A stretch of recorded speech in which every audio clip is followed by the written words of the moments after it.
Bonjour à toutes et à tous, bienvenue dans cette nouvelle vidéo. Aujourd'hui on va parler de la pleine lune qui aura lieu le 6 janvier 2023 et j'ai déjà fait une vidéo là-dessus. Mais c'est une vidéo en astrologie tropique ou tropicale. Vous pouvez donc aller la visionner sur ma chaîne secondaire d'astrologie occidentale. Vous pouvez cliquer juste ici et puis si la vidéo vous plaît, si vous voulez recevoir du contenu sur l'astrologie occidentale plus fréquemment, eh bien n'hésitez pas à vous abonner à cette chaîne, c'est important pour moi, pour le référencement.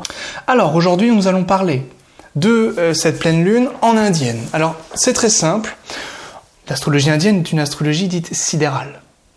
C'est quoi le génie de l'astrologie sidérale? C'est les constellations, c'est-à-dire les nakshatras. Cette pleine lune tombe dans un nakshatra très particulier, Punarvasu nakshatra. Punarvasu, ça veut dire le retour de la lumière. D'accord? Punarvasu, c'est donc un des meilleurs nakshatras, parce que c'est le premier nakshatra régi par Jupiter. C'est donc un nakshatra d'abondance. Un nakshatra d'abondance dans les différents domaines. L'abondance peut être sur la famille, sur le logement, sur plein de choses. D'accord ? Nous allons voir au cours de cette vidéo, en fonction de vos différentes configurations astrales, de quoi il en retourne. Mais avant, petite présentation quand même de ce nakshatra Punarvasu. C'est un nakshatra qui est régi par Aditi. Aditi, c'est qui? C'est la mère des dieux. C'est l'essence suprême. On peut un petit peu dire que c'est le penchant féminin de Brahma, l'absolu, l'essence divine. D'accord? Lui, c'est le père de tout. Aditi, c'est la mère de tout. Et notamment des 12 Adityas. Les 12 Adityas, qui sont les divinités du soleil. Ce sont les 12 formes du soleil. D'accord? 12 signes du zodiaque, 12 Adityas. Vous voyez un petit peu ici l'analogie, notamment. Alors, Aditi, c'est donc favorable pour tout ce qui touche aux enfants. Qui dit enfant, dit création, dit abondance. Pour ce qui donne des enfants, c'est Jupiter. C'est du chaud et de l'humide. Vous mettez de la chaleur et de l'humidité sur une plante, cette plante va croître. Je répète sans cesse ça. C'est ce que répétait aussi Denis Labouret beaucoup. Et donc, nécessairement, c'est Jupiter, c'est l'enfant, c'est la création, c'est l'abondance, c'est Punarvasu, le retour de la lumière. Juste avant Punarvasu, on est sur une constellation ténébreuse, tempétueuse, de larmes et de tempêtes. C'est Rudra. Rudra, c'est la divinité, c'est Shiva qui est un peu en colère, voyez-vous. Et Ardra, c'est ce nakshatra. Et après la tempête, après cette colère, après ces larmes, vient Punarvasu, le retour de la lumière. On est dans cet état d'esprit, on est dans cette atmosphère ici, dans cette ambiance. Donc évidemment, cette pleine lune, elle est superbe. Et c'est complètement en adéquation avec ce qu'on va trouver en astrologie occidentale, avec cette pleine lune dans le signe du Cancer, en occidental. Alors cette fois-ci, elle n'est plus en Cancer, puisqu'il y a une rétrogradation de 24 degrés en fonction de l'astrologie sidérale Lahiri. Cette lune va donc se retrouver en Punarvasu, qui est située vers la fin des Gémeaux. D'accord ? On n'est plus dans le signe des Gémeaux, on est dans la constellation des Gémeaux, c'est un peu différent. Et donc, cette lune, premier pada de Punarvasu, ça veut dire quoi? Ça veut dire que ça nous renseigne sur quelque chose de technique. L'abondance en termes d'effort, en termes de technique, en termes peut-être, vous voyez, c'est un petit peu l'idée de l'instrumentiste, virtuose. C'est cette idée-là.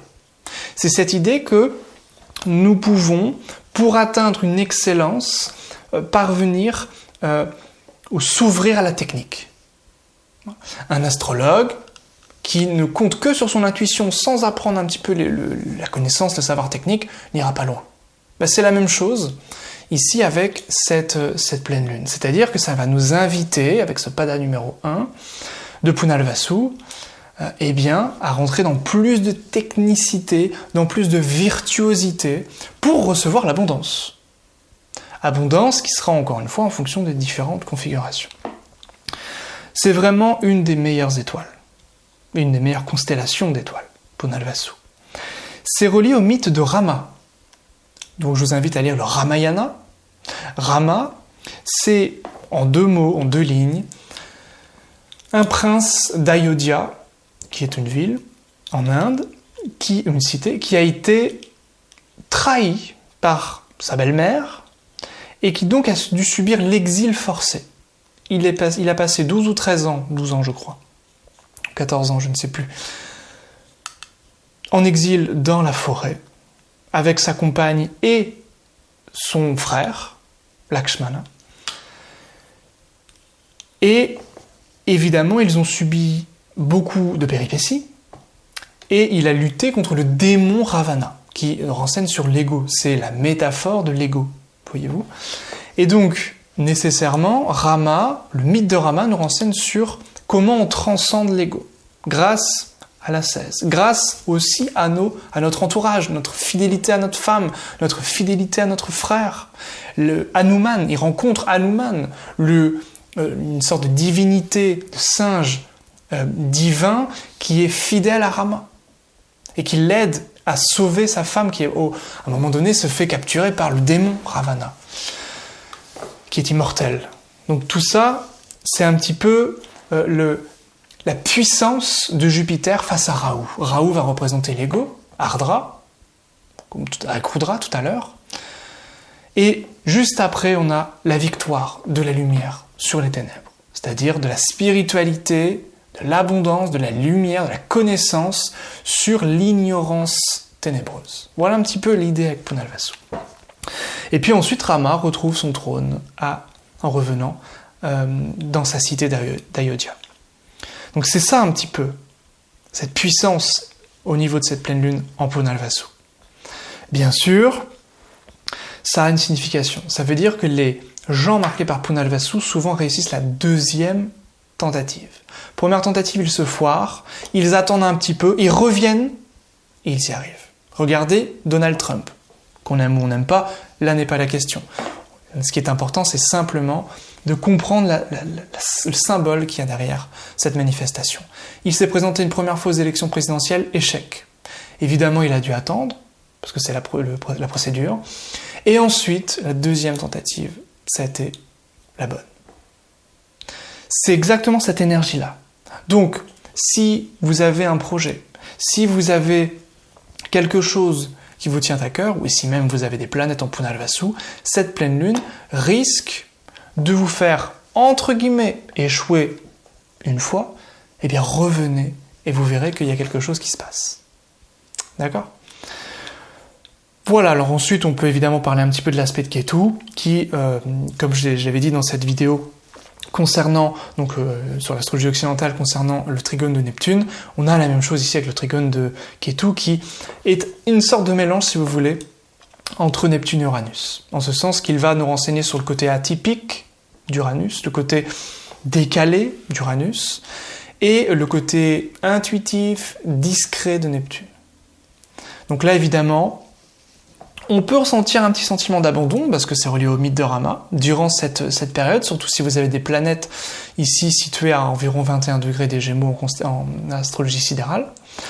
Et puis, encore une fois, c'est un super moment pour l'abondance technique, l'ingénierie, l'entrepreneuriat, le leadership, ici. Et puis, la discrétion des sentiments, des émotions, mais aussi une exacerbation, ici, des sentiments, des émotions, ainsi qu'une grande intuition. Donc là, pour la spiritualité, c'est quelque chose de très très bon. C'est un des nakshatras les plus spirituels, Punarvasu. D'accord ? Ensuite, en fonction des configurations, je pense que c'est ça qui vous intéresse le plus. Donc si vous avez votre ascendant ou votre lune, non pas le soleil, ascendant lune en bélier, ici, ça va favoriser les voyages, les déplacements, ça peut favoriser des proches, la fidélité avec un frère ou avec des amis très très proches, Lakshmana qui est avec Rama ici, hein, dans le mythe de Ramayana. Tout ce qui est relié aux prises d'initiative, à l'entrepreneuriat est favorisé, et puis tout ce qui est encore une fois relatif au maniement, à la technique, relié à la guitare, aux instruments, au massage, tout ce qui est relié aux mains, ici extrêmement favorable. Le taureau, ça va être lié à la bouche ici, puisque la lune va être dans la maison 2 du taureau. Donc la lune en taureau ou ascendant taureau, ça va favoriser l'expression, la vérité. Il y aura comme une vérité qui va s'écouler de votre bouche, dans vos paroles. Dans vos paroles, vraiment, émergera la vérité. C'est vraiment cette symbolique-là qui est importante. Donc l'abondance matérielle peut venir, la sécurité matérielle, l'alimentation aussi, tout simplement. C'est-à-dire on peut recevoir des petits objets, ça peut être des vêtements, ça peut être des bijoux, ça peut être des aliments, des cadeaux, des choses comme ça. Et puis ça va évidemment, maison 2, favoriser la connaissance. Et puis vous rapprochez peut-être d'un membre de votre famille proche, c'est aussi possible. Gémeaux, donc lune en Gémeaux, ascendant Gémeaux, ça va être vous-même, puisque cette pleine lune, elle tombe dans les Gémeaux. Donc connaissance de soi, très bon pour la santé, ou qui vient nous renseigner, nous faire prendre conscience de quelque chose relatif à notre santé. C'est possible, hein.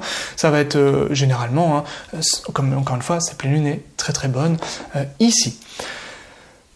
Ascendant Cancer ou lune en Cancer, ça va être bon, ça va toucher votre maison 12 pour la méditation, pour lâcher prise, pour vous reposer.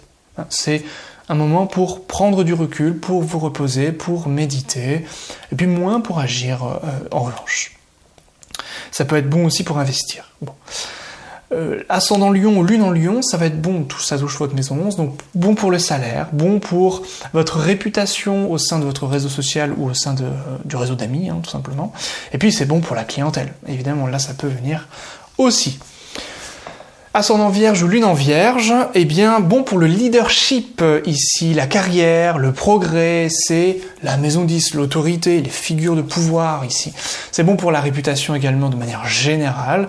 Et puis, encore une fois, n'hésitez pas, dans vos projets, la deuxième tentative, c'est la bonne, ici pour lune en Vierge, ascendant Vierge. Lune en Balance, ascendant Balance, c'est bon pour les relations avec des étrangers, ça va toucher la maison 9. Ici, donc bon pour la relation avec des étrangers, pour les échanges un petit peu comme ça, pour apprendre des choses d'une culture étrangère, comme l'astrologie indienne, par hasard. Ça va être bon ici pour la connaissance philosophique, spirituelle, scientifique, éventuellement, et puis pour l'apprentissage avec un gourou, avec un maître, avec un mentor, si vous faites du judo avec votre prof de judo, si vous faites du tennis avec votre prof de tennis, si vous faites de l'astrologie avec votre prof d'astrologie. Ça peut être pour les ascendants Scorpion et lune en Scorpion, ça peut être donc bon ici pour la maison 8, donc l'abondance financière relative à la famille. C'est-à-dire gestion de l'argent, on met un peu de côté pour la famille, pour les projets en commun, pour les vacances, pour maintenir sa famille un petit peu en sécurité, à l'abri du besoin.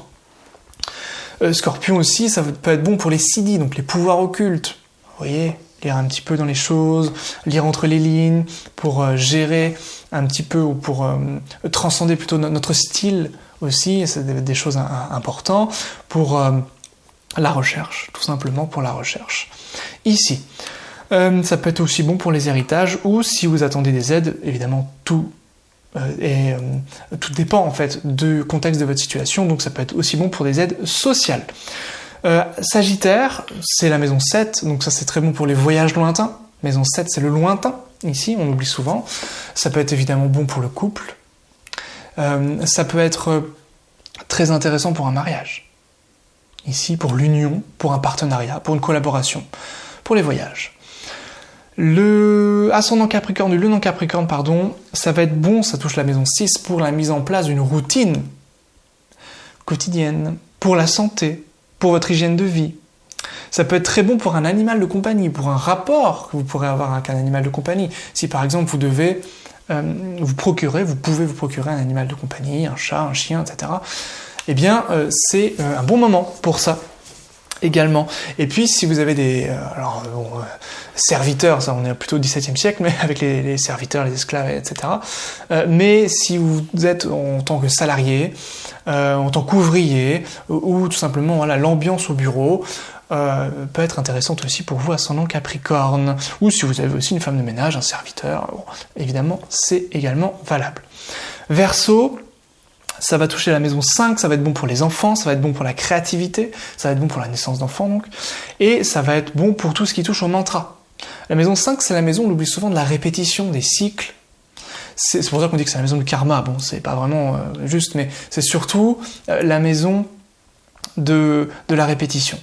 Les enfants sont une sorte de continuité de nous-mêmes quelque part. Les mantras, on répète. Et c'est aussi la maison de l'apprentissage et du type d'intelligence. On peut apprendre de nouvelles choses. Très très favorable pour ça, pour les ascendants et lune en Verseau. Et puis enfin, ascendant Poisson, Lune en Poisson. Ça va être bon pour la maison 4, donc votre intériorité, votre bonheur, votre bien-être, ça c'est très bon, la Lune va être très forte ici en force directionnelle pour vous, donc ça c'est très intéressant. Et puis ça peut être bon pour le logement, un véhicule, le confort de manière générale, le luxe, ici en maison 4, et ça peut être aussi bon, évidemment, pour la mère, votre mère, en fonction évidemment aussi de votre thème natal. Voilà ce que j'avais à vous dire pour cette pleine lune du 6 janvier, voilà. Alors en ce moment c'est un petit peu dur, je ne sais pas si vous avez cerné un petit peu, je suis un petit peu fatigué avec la naissance de ma fille, donc voilà, je suis un peu plus au ralenti quand je parle, je cherche un peu plus mes mots, voilà. J'espère que ça ne joue pas trop sur la qualité quand même de la vidéo. N'hésitez pas à me le dire en commentaire, et puis sinon j'essaierai de mieux préparer mes vidéos, j'essaie de faire au mieux, et en tout cas n'hésitez pas à venir sur ma chaîne d'Astrologie Occidentale pour me soutenir et pour recevoir d'autres informations complémentaires, c'est jamais la même chose, complémentaires par rapport à ces nouvelles lunes, à ces pleines lunes et tout ce qu'on peut trouver sur cette chaîne. Merci à vous, prenez bien soin de vous et à très vite. Bye bye.